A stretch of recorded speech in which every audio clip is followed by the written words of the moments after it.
रात के सन्नाटे में जब मैं पेशाब करने उठा तभी अचानक कुछ ठंडा सा मेरे जिस्म से लिपटा। अगले ही पल जोर का दर्द हुआ। नीचे देखा तो एक लंबा सा सांप मेरे ऊपर लिपटा हुआ था। मैं घबरा गया, तुरंत पास रखा दरांती उठाई। आज तेरा गेम खत्म। जैसे ही वार करने वाला था तभी वो सांप अचानक हिलने लगा और देखते ही देखते एक खूबसूरत लड़की में बदल गया। वो धीरे से बोली, मैं आज अपना मिशन पूरा नहीं कर पाई। कुछ लोगों ने मुझ पर हमला कर दिया। अगर तू मेरी मदद करेगा, मुझे घर ले जाएगा, तो मैं बड़ी होकर तेरी पत्नी बन जाऊंगी। उसकी बात सुनकर मेरा दिमाग काम करना बंद हो गया। इतनी सुंदर लड़की और सीधा ऐसा ऑफर। मैंने बिना सोचे हाँ कर दी। मैंने उसे अपनी जेब में छुपाया और चुपचाप घर ले आया। लेकिन अगली सुबह सूरज निकलने से पहले ही गांव में हड़कंप मच गया। लोग हाथ में मशाल लेकर चिल्ला रहे थे। किसी ने हरी रंग की स्नेक देखी क्या? वो खतरनाक है, पूरा गांव खत्म कर देगी। ये सुनते ही मेरा दिल जोर से धड़कने लगा। मैं समझ गया ये उसी के बारे में बोल रहे हैं। मैं जल्दी से उसे छुपाने लगा, लेकिन तभी दादाजी दरवाजा खोलकर अंदर आ गए। कल रात कुछ गलत चीज घर लाया है क्या? मैंने हकलाते हुए कहा। नहीं दादा। पर दादा माने नहीं। उन्होंने कहा कंबल हटाओ। उस समय मेरी हालत खराब थी क्योंकि वो हरी स्नेक मेरे पैंट के अंदर छुपी हुई थी। उसकी ठंडी चमड़ी मेरी स्किन से चिपकी हुई थी। अगर दादा को पता चल जाता तो मेरा गेम ओवर था। लेकिन किस्मत अच्छी थी, दादा ने चेक किया और कुछ समझ नहीं पाए। वो बाकी लोगों के साथ चले गए। 1 महीना बीत गया। अब वो स्नेक पूरी तरह ठीक हो चुकी थी। मैंने कहा अब तू चली जा, लेकिन वो मानी ही नहीं। अचानक वो एक बेल्ट में बदल गई और मेरी कमर में लिपट गई। अब मैं हमेशा तेरे साथ रहूंगी। अब दिन में हम साथ खेलते और रात में वो मेरे पास ही रहती। फिर आया मेरा 12वां जन्मदिन। उस रात दादाजी ने आंगन में 7 तलवारें गाड़ दी और मुझे बोले आज रात तेरा असली टेस्ट है। अगर तू बच गया तो जिंदा रहेगा, नहीं तो ये तेरी किस्मत। मैं डर गया। ये सब क्या है दादा? दादा बोले तेरा जन्म कोई नॉर्मल नहीं है, तू एक स्पेशल ब्लड लाइन से है। आज रात तेरे शरीर पर बहुत सारी आत्माएं कब्जा करने आएंगी। ये सुनकर मेरे पैर कांपने लगे। दादा ने कहा तू बस इस ताबूत कॉफिन में छुप जा और बाहर मत निकलना। मैं ताबूत में लेट गया। नींद नहीं आ रही थी। तभी अचानक मेरी कमर में बंधी बेल्ट चमकने लगी और फिर वो फिर से स्नेक बनकर मेरी गोद में आ गई। उसके शरीर से हल्की सी खुशबू आ रही थी जिससे ताबूत की सड़ी बदबू गायब हो गई। रात गहरी होती गई। बाहर तूफान, हवा की आवाज और अचानक थक थक थक कोई ताबूत को पीट रहा था। फिर आवाजें आने लगी, रोने की, चिल्लाने की। हमें अंदर आने दे। लेकिन मैं डर के मारे कुछ नहीं कर पाया। मैं बस उस स्नेक को पकड़कर लेटा रहा और अजीब बात, मुझे नींद आ गई। सुबह जब आंख खुली दादा भागते हुए आए। बड़ा हादसा हो गया। पूरे गांव में रात भर में 6 लोग मर गए। मैं कांप गया। कैसे? दादा बोले सबके शरीर पर अजीब निशान थे। हाथ और माथे पर कुछ उग आया था। मैं ये सुन ही रहा था। तभी मेरी कमर में बंधी बेल्ट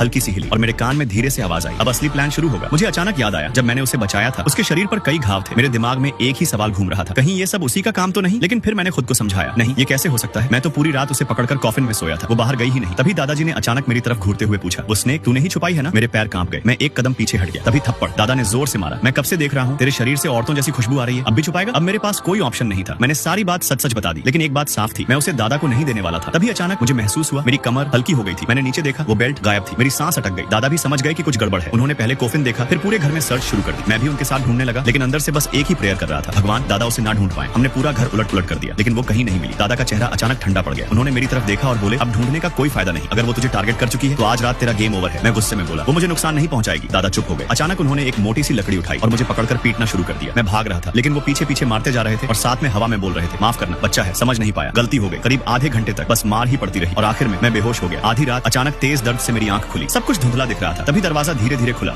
चांदनी की हल्की रोशनी में एक परछाई अंदर आई। मैंने मुश्किल से पूछा, कौन है? वो कुछ नहीं बोली, बस धीरे से आगे बढ़ी और कमरे की लाइट ऑन कर दी। जैसे ही रोशनी जली, मैंने जो देखा मेरी सांस रुक गई। मेरे सामने एक बेहद खूबसूरत लड़की खड़ी थी। सफेद चमड़ी, चमकती आंखें और चेहरा जैसे कोई परी हो। मैं बस उसे देखता ही रह गया। मैं हकलाते हुए बोला, आप कौन हो? दादा को ढूंढ रही हो क्या? वो हल्का सा मुस्कुराई। नहीं, मैं तुझसे मिलने आई हूँ। मैं घबरा गया, लेकिन मैं आपको नहीं जानता। वो धीरे धीरे मेरे पास आई और बोली, तू मुझे जानता है? वो मेरे पास बैठ गई और मेरे घावों पर हाथ रखने लगी। उसकी आंखों में अजीब सा दर्द था। बहुत दर्द हो रहा है ना? मैंने जिद में कहा। नहीं। वो हल्का सा मुस्कुराई। मुझे पता है तू झूठ बोल रहा है। फिर उसने धीरे से मेरे घावों पर अपना हाथ रखा। अचानक मेरे पूरे शरीर में एक अजीब सा सिग्नल गया, जैसे दर्द धीरे धीरे गायब हो रहा हो। मैं हैरान था। तुम आखिर हो कौन? वो मेरी आंखों में देखते हुए धीरे से बोली, जिसे तूने बचाया था मैं वही हूँ। मैंने जैसे ही राहत की सांस ली, वैसे ही मेरे शरीर का सारा दर्द गायब हो गया। जहाँ जहाँ वो अपनी जीभ फेर रही थी, वहाँ का जख्म पल भर में ठीक हो रहा था। दर्द की जगह एक अजीब सा सुकून आ रहा था। मैं सिर्फ 12 साल का था, लेकिन उस वक्त मेरे दिल में एक अजीब सा एहसास पैदा हुआ। मेरे गाल गर्म हो गए। वो मेरी तरफ देखकर हल्का सा मुस्कुराई। मैं सुंदर हूँ? मैं बिना सोचे बोल पड़ा, हाँ बहुत। वो थोड़ा और करीब आई, तो मेरे साथ रहना चाहता है? मैंने शर्म से सिर झुका लिया। धीरे से बोला, हाँ। वो हंसी और बोली, ठीक है, जब तू बड़ा हो जाएगा मैं तुझसे शादी करूंगी। मेरी खुशी का ठिकाना नहीं था। सच में? हाँ, लेकिन एक बात याद रखना। उसकी आवाज अचानक सीरियस हो गई। हम दोनों के बीच जो भी है ये किसी को नहीं पता चलना चाहिए, दादा को भी नहीं। ये हमारा सीक्रेट प्लान है। मैंने तुरंत सिर हिला दिया, मैं किसी को नहीं बताऊंगा। अगली सुबह दादा मेरे जख्म देखकर हैरान रह गए। ये कैसे पॉसिबल है? एक रात में सब ठीक? उनका चेहरा डर से भर गया। ये ठीक नहीं है, तेरे अंदर कुछ घुस चुका है। तभी मेरे चाचा फेंग शुई मास्टर आगे आए। उन्होंने मुझे देखा और तुरंत बोले, ये बच्चा किसी खतरनाक चीज के कांटेक्ट में है, 3 दिन के अंदर मर जाएगा। मेरी सांस रुक गई। दादा घबरा गए। कोई रास्ता है? चाचा बोले, एक ही प्लान है। दादा ने पूछा, क्या? उन्होंने धीरे से कहा, मृत्यु विवाह, गोस्ट मैरिज। मेरे पैरों तले जमीन खिसक गई। चाचा बोले, इसे एक मरी हुई लड़की से शादी करवाओ, एक और ज्यादा खतरनाक आत्मा उस स्नेक को दबा देगी। दादा ने गहरी सांस ली। ठीक है, आज रात ही ये काम करेंगे। मैं जोर से चिल्लाया, मुझे नहीं करनी भूत से शादी। थप्पड़ दादा ने फिर मार दिया। जिंदा रहना है या मरना है, फैसला कर। मैं चुप हो गया, लेकिन धीरे से बोला, अगर शादी करनी है तो मैं खुद लड़की चूज करूंगा। दादा गुस्से में थे, लेकिन चाचा ने उन्हें रोक दिया। ठीक है, इसे खुद चुनने दो, ये इसका आखिरी चांस है। उस रात मैं और चाचा गांव के बाहर कब्रिस्तान ग्रेवयार्ड पहुंचे। चारों तरफ सन्नाटा, बस हवाओं की आवाज, हर तरफ कब्रें ही कब्रें। हम एक एक कब्र देखने लगे। ये शादीशुदा थी, ये बहुत बूढ़ी थी, ये सही नहीं। लगभग 30 से 40 कब्र देखने के बाद आखिर हमें एक सही कब्र मिली। एक 24 साल की लड़की, अविवाहित। चाचा ने एक सेब निकाला, अगरबत्ती जलाई और कब्र के सामने बोलने लगे, कल रात गांव में एक स्पेशल फंक्शन है, अगर तुम चाहो तो आ सकती हो। मैंने भी डरते हुए 3 बार सिर झुकाया, लेकिन जैसे ही मैंने सिर उठाया मुझे लगा कब्र के पीछे कोई खड़ा खड़ा है और धीरे से मुस्कुरा रहा है। मैंने जैसे ही सिर उठाया वो परछाई अचानक गायब हो गई। मैं और चाचा फिर अगली कब्र ढूंढने लगे। पूरी रात में हमने 20 से 25 साल की कई लड़कियों की कब्रों पर माथा टेका। सुबह जब घर लौटे तो आंगन में पूरा स्टेज तैयार था। आज रात गोस्ट फंक्शन होने वाला था। मैं अंदर ही अंदर डर रहा था। तभी अचानक मेरी नजर पीछे गई और मेरा दिल धड़कना भूल गया। वो वही थी, वो परी जैसी लड़की जो रात में मेरे कमरे में आई थी। हमारी बात सीक्रेट थी, इसलिए मैं उसे पहचान कर भी अनजान बन गया। मैंने नजरें हटा ली, लेकिन तभी मेरे कान में वही मीठी आवाज आई, अरे बच्चा, मुझे भूला तो नहीं? मैं चौंक गया। वो मेरे बिल्कुल पास खड़ी थी। उसकी नजर टेबल पर रखे कागज पर थी जिसमें मेरा नाम और जन्म की डिटेल्स लिखी थी। मैंने धीरे से कहा, मैंने हमारे बारे में दादा को कुछ नहीं बताया, लेकिन वो कह रहे हैं कि मुझे एक गोस्ट वाइफ चाहिए, नहीं तो मैं मर जाऊंगा। मेरा गला भर आया, मुझे बुरा लग रहा है। वो हल्का सा मुस्कुराई, दादा सही कह रहे हैं, तू अच्छा बच्चा है, मैं तुझसे नाराज नहीं हूँ। फिर उसने पूछा, डर लगता है भूत से शादी करने में? मैंने तुरंत कहा, नहीं, मुझे डर नहीं लगता। आपको लगता है? वो हंस पड़ी, मुझे भी नहीं। फिर वो थोड़ा झुककर बोली, अच्छा कोई रिक्वायरमेंट है तेरी फ्यूचर वाइफ के लिए? मैंने शर्माते हुए कहा, बस डरावनी ना हो और थोड़ी सुंदर हो। वो मुस्कुराई, ठीक है। फिर मैंने हिम्मत करके पूछा, आपका नाम क्या है? वो बोली, मेरा नाम लुओ ली है, लेकिन तू मुझे शाओ किंग बुला सकता है? उसने आंख मारी, डर मत, सब कंट्रोल में है। इतना कहकर वो स्टेज की तरफ चली गई। कुछ देर बाद चाचा आए। उन्होंने मुझे समझाया, आज रात जिन जिन फीमेल गोस्ट्स को बुलाया गया है वो सब तुझे देखने आएंगी। जो भी ये जेड रिंग उठाएगी वही तेरी पत्नी बनेगी। मैं डर गया। फिर तुझे उसके साथ कमरे में जाना होगा। मैं चिल्लाया, मैं भूत के साथ नहीं जाऊंगा। चाचा ने ठंडी सांस ली, तो फिर मरने के लिए तैयार रहे। अब मेरे पास कोई ऑप्शन नहीं था। मैं पसीने से भीग गया था, दिल जोर जोर से धड़क रहा था। धीरे धीरे रात के 12 बज गए। गोस्ट शो शुरू हो गया। स्टेज पर रोने चीखने की आवाजें गूंज रही थी। तभी अचानक एक ठंडी हवा का झोंका आया। आंगन में रखी कुर्सियां अपने आप हिलने लगी और अपने आप सेट हो गई। मुझे समझ आ गया, सब आ चुके हैं। चाचा ने धीरे से कहा, शुरू हो गया, अब ये तुझे चूज करेंगे। अचानक मुझे लगा कोई मुझे छू रहा है। किसी के ठंडे हाथ मेरे कंधे, मेरी पीठ, मेरे चेहरे पर फिर रहे थे। सांसों की अजीब आवाज। मैं डर के मारे जड़ हो गया। तभी मेरे सामने रखी जेड रिंग अचानक हिलने लगी। टेबल कांपने लगी और अगले ही पल दर्जनों सफेद हाथ एक साथ उस रिंग की तरफ बढ़े। मेरा दिल डूब गया। मैंने सोचा था सिर्फ एक गोस्ट मुझे चुनेगी, लेकिन यहाँ तो सब मुझे ही चाह रही थी। तभी उन हाथों के बीच से एक ठंडी आवाज आई, ये लड़का मेरा है। मैं घबराकर पीछे हटने लगा। ये क्या हो रहा है? एक रिंग उठाएगा ऐसा बोला था ना? फिर इतने सारे हाथ क्यों? मेरी आवाज कांप रही थी। तभी ऊपर स्टेज से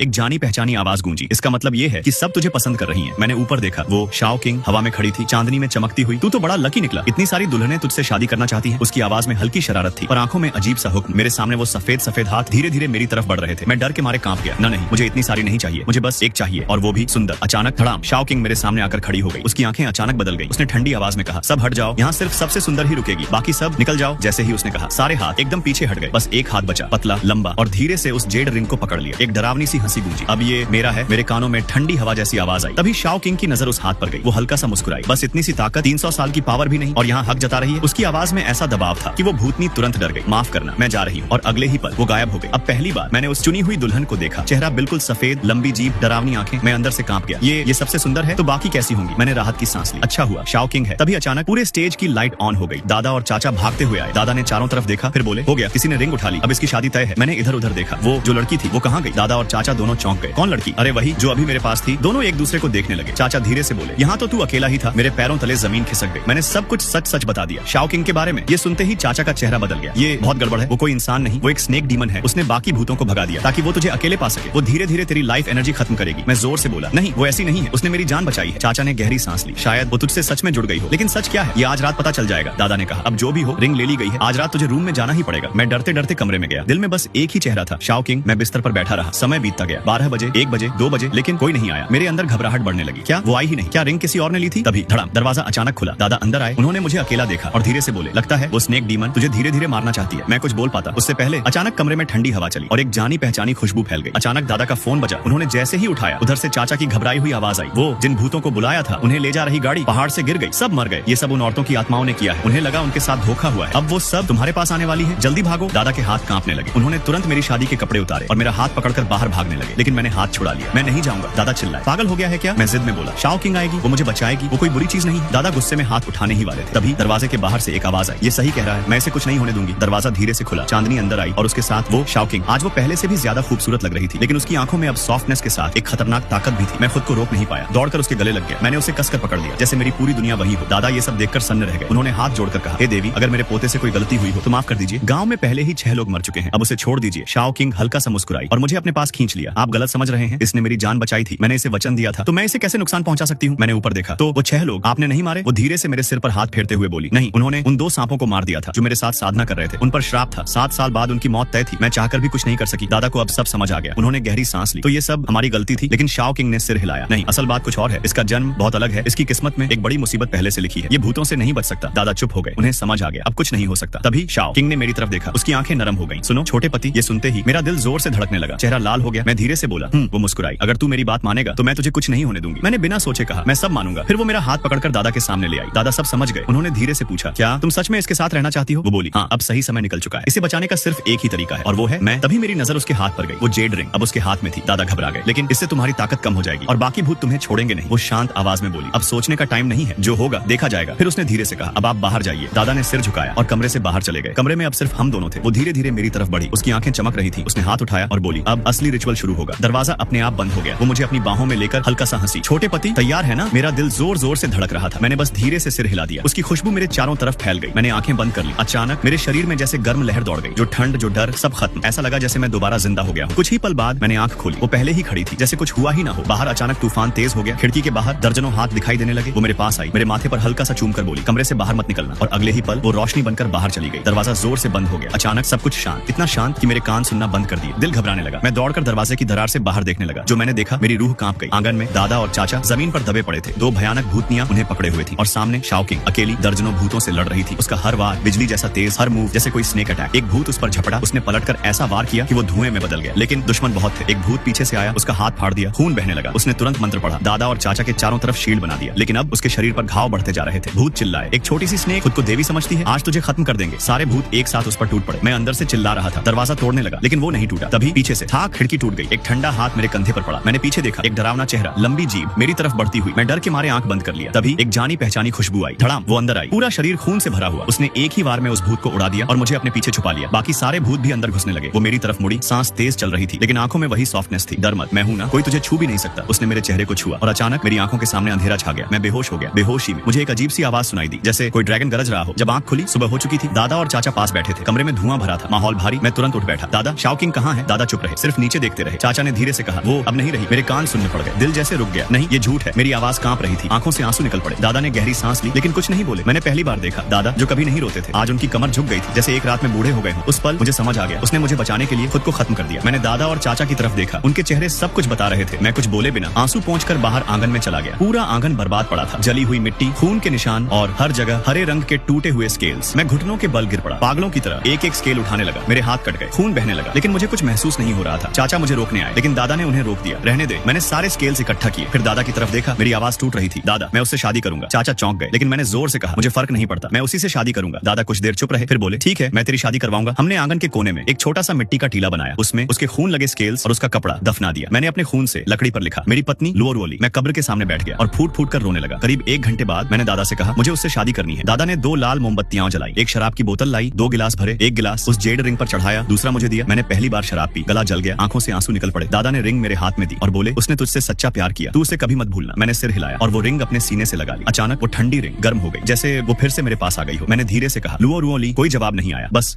हल्की सी गर्माहट। उस दिन के बाद मैं बदल गया। दिन में काम करता, रात में उसकी कब्र के पास बैठता। 10 साल गुजर गए। अब मैं बड़ा हो चुका था। मेरे अंदर अजीब सी ताकत आ गई थी। मेरी आंखें अब वो चीजें देख सकती थी जो आम लोग नहीं देख पाते। चाचा बोले, ये उसी की दी हुई ताकत है। जब भी कोई बुरी आत्मा पास आती, मेरे सीने की रिंग गर्म हो जाती और उन्हें भगा देती। मैं कभी नहीं डरा, क्योंकि मुझे पता था वो अभी भी मेरे साथ है। फिर एक दिन मुझे खबर मिली, दादा की हालत बहुत खराब है। मैं सब छोड़कर भागा। घर पहुंचा, दादा बिस्तर पर थे, सांसें धीमी, आंखें धुंधली। मैं रोते हुए बोला, दादा, अस्पताल चलते हैं। उन्होंने मेरा हाथ कसकर पकड़ लिया। नहीं, अब वक्त आ गया है। फिर उन्होंने मेरी छाती की रिंग की तरफ देखा। उनकी आंखों में अचानक चमक आ गई। उन्होंने धीमे से कहा, वो अभी भी तेरे साथ है। मैं चौंक गया। क्या? दादा हल्का सा मुस्कुराए, वो मरी नहीं है, उसने अपनी आत्मा उस रिंग में बांध दी। वो तेरे साथ रहेगी जब तक तू उसे पहचान ना ले। मेरी सांस रुक गई। मैंने तुरंत रिंग को पकड़ लिया। अचानक वो फिर से गर्म हो गई और इस बार मेरे कानों में एक जानी पहचानी आवाज आई, छोटे पति, मैं कभी गई ही नहीं।